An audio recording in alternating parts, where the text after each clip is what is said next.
നമുക്കറിയാം 2027 സെൻസസ് നടന്നു വരികയാണ്. അതിൽ കേരളത്തിൽ ഏറ്റവും വലിയ കോർപ്പറേഷൻ നമ്മുടെ കോർപ്പറേഷനാണ്. നമ്മുടെ കോർപ്പറേഷൻ സെക്രട്ടറി ശ്രീ മുഹമ്മദ് ഷാഫി, അദ്ദേഹം ചാർജ് എടുത്തിട്ട് ആദ്യത്തെ കൗൺസിൽ യോഗത്തിലാണ് പങ്കെടുക്കുന്നത്. അദ്ദേഹമായിരുന്നു ഈ സെൻസസിൻ്റെ അഡീഷണൽ പ്രിൻസിപ്പൽ സെൻസസ് ഓഫീസർ. അതോടൊപ്പം തന്നെ നമ്മുടെ 5 പ്രധാനപ്പെട്ട HODമാർ ഈ സെൻസസിന് നേതൃത്വം കൊടുത്തിരുന്നു.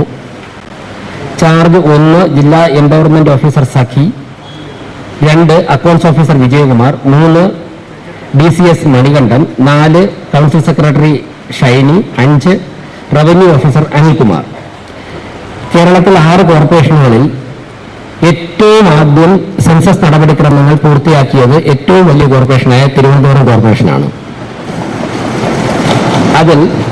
അതിന് നേതൃത്വം കൊടുത്ത നമ്മുടെ കോർപ്പറേഷൻ സെക്രട്ടറി ഈ കൗൺസിൽ യോഗം അഭിനന്ദിക്കുകയാണ്. അതോടൊപ്പം തന്നെ 22 വാർഡുകളുടെ ചാർജ് ഉണ്ടായിരുന്ന council secretary Shiny, additional principal census officer, കേരളത്തിൽ തന്നെ, തിരുവനന്തപുരം കോർപ്പറേഷൻ എന്നല്ല, കേരളത്തിൽ തന്നെ ഏറ്റവും വേഗത്തിൽ ഏൽപ്പിച്ച ഉത്തരവാദിത്തങ്ങൾ നിർവഹിച്ച കൗൺസിൽ സെക്രട്ടറി ഷൈനിയെയും ഈ യോഗം അഭിനന്ദിക്കുകയാണ്. ഷൈനിയെ ഡയസിലേക്കൊന്ന് ക്ഷണിക്കുകയാണ്.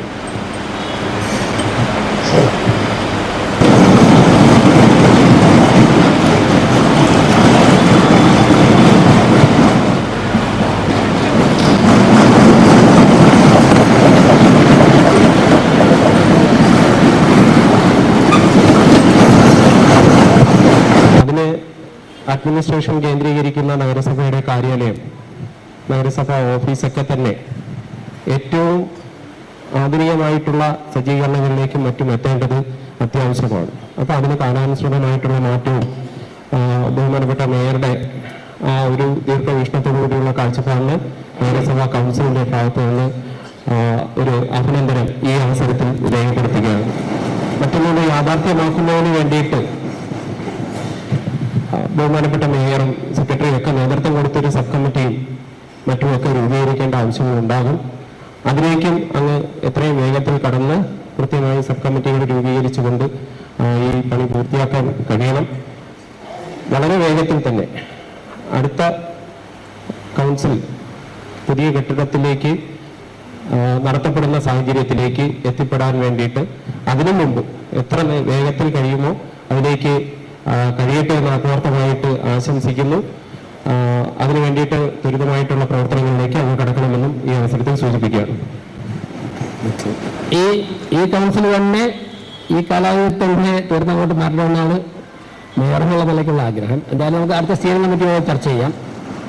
അടുത്ത വിഷയത്തിലേക്ക് കടക്കുകയാണ്. ഇന്നത്തെ കൗൺസിൽ യോഗത്തിൽ പറയാം അടുത്ത വിഷയം കൂടെ പറഞ്ഞിട്ട് പറയാം. സമയം തരാം. അതായത് ഇന്നത്തെ കൗൺസിൽ യോഗത്തിൽ ലീവ് അറിയിച്ചിട്ടുള്ളത് Vazhottukonam councillor Sugathan Viyyur central jail superintendent മുഖേന അദ്ദേഹത്തിന് ഹാജരാകാൻ കഴിയില്ല എന്ന് അറിയിച്ചിട്ടുണ്ട്. മുനിസിപ്പൽ ആക്ട് പ്രകാരം അദ്ദേഹത്തിന് 6 മാസത്തേക്ക് കൗൺസിൽ ഹാജരാകാൻ സാധിക്കില്ല എന്ന കാര്യം അദ്ദേഹം അറിയിച്ചിട്ടുണ്ട്. മുനിസിപ്പൽ ആക്ട് അനുസരിച്ച് അദ്ദേഹത്തിന്റെ ഹാജരാകാതിരിക്കാനുള്ള അദ്ദേഹത്തിന്റെ ആവശ്യം ഈ കൗൺസിൽ യോഗം അംഗീകരിക്കുകയാണ്.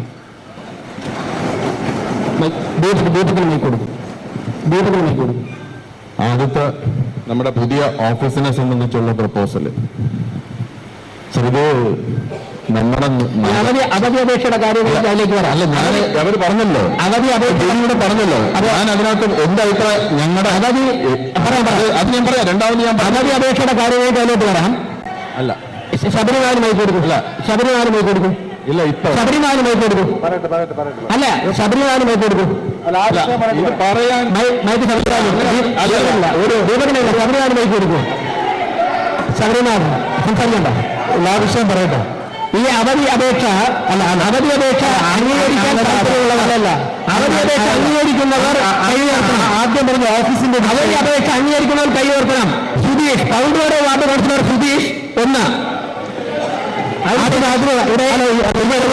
ഏത് വകുപ്പ് പ്രകാരമാണ് കാപ്പിംഗ് ഉൾപ്പെടെ മുനിസിപ്പാലിറ്റി ഏത് വകുപ്പിലാണ് ദീപകിന്റെ ശബരിയുടെ മൈക്കോ ചെയ്യും. പൗണ്ടുമടവ് വാർഡ് കൗൺസിലർ സുധീഷ് ഉൾപ്പെടെ 51 പേർ ഈ അവധി അപേക്ഷയെ പിന്താങ്ങിയിരിക്കുന്നു. മേയറുടെ കാപ്പിംഗ് ഉൾപ്പെടെ ഉപയോഗിച്ചിരിക്കുന്നു. വാഴോട്ടുകോണം വാർഡ് കൗൺസിലർ സുഗതന്റെ വാഴോട്ടുകോണം വാർഡ് കൗൺസിലർ സുഗതനെ 6 മാസത്തേക്ക് ഈ കൗൺസിൽ യോഗത്തിൽ ഹാജരാകുന്നതിൽ നിന്നും ഒഴിവാക്കിയിരിക്കുന്നു. കൗൺസിലറുടെയും മാധ്യമപ്രവർത്തകരെയും ശ്രദ്ധിക്കുക. പറയാം. സംസ്ഥാന സർക്കാരിന്റെ ഒരു ഉത്തരവ് കൂടിയുണ്ട്, അതുകൂടി വായിച്ചേക്ക് പറയാം. സംസ്ഥാന സർക്കാരിന്റെ ഒരു ഉത്തരവ് നിങ്ങൾ കേൾക്കണം. സംസ്ഥാന സർക്കാരിന്റെ ഒരു ഉത്തരവ് കൂടിയുണ്ട്. 51 കൗൺസിലർമാർ അംഗീകരിച്ച സ്ഥിതിക്ക് മേയറുടെ കാത്തിങ്ങോട്ട് ഉൾപ്പെടെ പൗണ്ടുകടവ് വാർഡ് കൗൺസിലർ സുധീഷ് ഉൾപ്പെടെ ഈ അവധി അപേക്ഷയെ അംഗീകരിച്ച സാഹചര്യത്തിൽ സുഗതനെ കൗൺസിലിൽ ഹാജരാകുന്നതിൽ നിന്നും 6 മാസത്തേക്ക് സുഗതനെ ഒഴിവാക്കിയിരിക്കുന്നു. അടുത്ത കാര്യം മാധ്യമപ്രവർത്തകരും കൗൺസിലർമാരും ശ്രദ്ധിക്കണം. സംസ്ഥാന സർക്കാരിന്റെ ആഭ്യന്തര വകുപ്പ് 20/7/2026 പുറപ്പെടുവിച്ച സർക്കുലർ വായിക്കുകയാണ്. സുഗതന് ഞാൻ പറയാം, ശബരിനാഥൻ UDF സർക്കാരിന്റെ സർക്കുലർ കേൾക്കണം. ശബരിനാഥൻ അങ്ങ് UDF നേതാവാണെങ്കിൽ അങ്ങയുടെ സർക്കാരിന്റെ സർക്കുലർ ഒന്ന് കേൾക്കണം.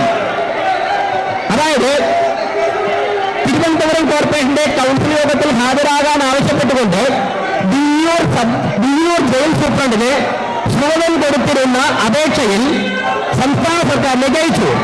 ആ അപേക്ഷയിൽ സംസ്ഥാന സർക്കാരിന്റെ മറുപടി സൂചനയിലേക്ക് ശ്രദ്ധ ക്ഷണിക്കുന്നു. തിരുവനന്തപുരം കോർപ്പറേഷനിലെ കൗൺസിൽ യോഗങ്ങളിൽ പങ്കെടുക്കുന്നതിനായി എസ്കോർട്ട് പരോൾ അനുവദിക്കണമെന്ന താങ്കളുടെ കത്തിലെ ആവശ്യം സർക്കാർ നിരസിച്ചിരുന്നു.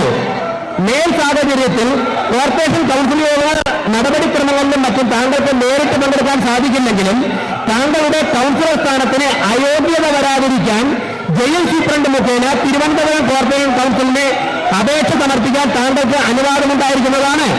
മുനിസിപ്പാലിറ്റി ആക്ട് അനുസരിച്ച് കോർപ്പറേഷൻ കൗൺസിൽ ഈ അവധി അപേക്ഷ വോട്ടിന് അംഗീകരിക്കുകയാണെങ്കിൽ താങ്കളുടെ കൗൺസിൽ സ്ഥാനം സുരക്ഷിതമായിരിക്കുമെന്ന് അറിയിക്കുന്നു. ഇത് സംസ്ഥാന സർക്കാരിന്റെ ആഭ്യന്തര വകുപ്പ് 2026 7-ാം മാസം 2-ാം തീയതി പുറപ്പെടുവിച്ച സർക്കുലറാണ്. സുഗതനെ ഹാജരാവാതിരിക്കാൻ വേണ്ടി അപേക്ഷ സമർപ്പിക്കാമെന്ന് ശബരിനാഥ UDF സർക്കാരിന്റെ ആഭ്യന്തര വകുപ്പിന്റെ സർക്കുലറാണ്. ആർക്ക് വേണമെങ്കിലും പരിശോധിക്കാം. തൃശൂർ ജയിൽ സൂപ്രണ്ട് മുഖാന്തരമാണ് സമർപ്പിച്ചിരിക്കുന്നത്. ഈ കൗൺസിൽ യോഗം കഴിയുമ്പോഴേക്കും മാധ്യമങ്ങൾക്ക് ഇതിന്റെ കോപ്പി തരുന്നതാണ്. കൗൺസിൽ യോഗം അടുത്ത അജണ്ടയിലേക്ക് കടക്കുകയാണ്.